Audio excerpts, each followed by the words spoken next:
on the dais. That brings us then to item number 94. Councilmember Harper Madison.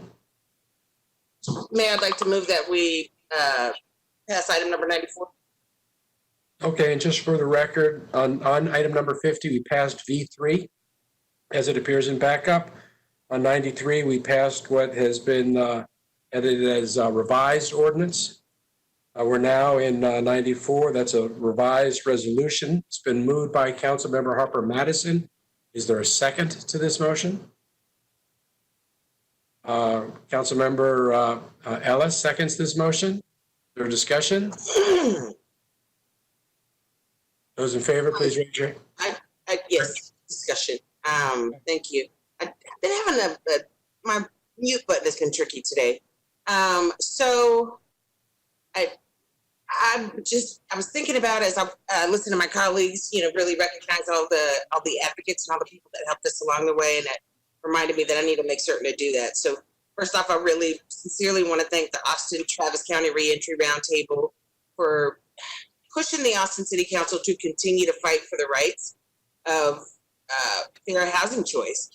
The roundtable has been the main vehicle that's brought subject matter experts, community leaders, and lifelong advocates into the city's housing policymaking process.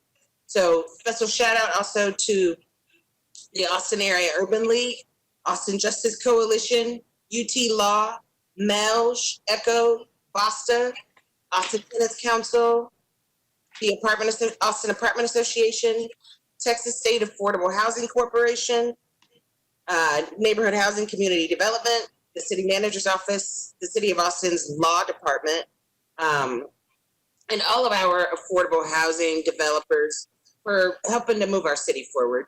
So forgive me if I miss anybody because it's a lot. Housing is hard enough to find in this city. It's even harder if you don't have a ton of money. And then add that to a history of incarceration or eviction. As we heard from speakers today, you'll find yourself locked out of housing entirely, locked out of Austin rather, entirely. In 2018, the Reentry Roundtable, they recommended that conviction look-back periods become a part of the tenant selection policy for rental housing development assistance program. What we're stating with this resolution is that we expect that the recommendation to finally be adopted by the end of the year. We're also encouraging the Neighborhood Housing and Community Development Department, the city manager, and our stakeholders to really start discussing the look-back periods for evictions. The data shows us that convictions and evictions are close common denominators in people who experience homelessness. That's why these changes are so important and so very urgent. I look forward to continuing to work with staff, with the roundtable, our affordable housing developers, to really strengthen our policies. And, I'm certain that change doesn't always come fast, but implementing these recommendations from 2 years ago will help us get this right for good. I'd like to thank again all the stakeholders and all of our co-sponsors, and thank the entire council for your support on this item. It's been moved and seconded. Those in favor of this resolution, please raise your hand. Those opposed? Unanimous on the dais. Thank you. That gets us to item number 95. Mayor, if I may.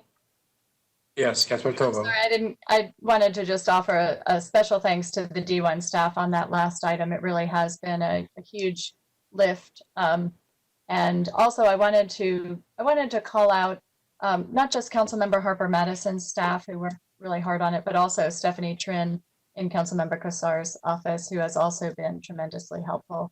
And I would be remiss if I didn't also thank Ashley Richardson in my office for all of her work on this issue as well. But I didn't want the moment especially to go by without thanking Stephanie.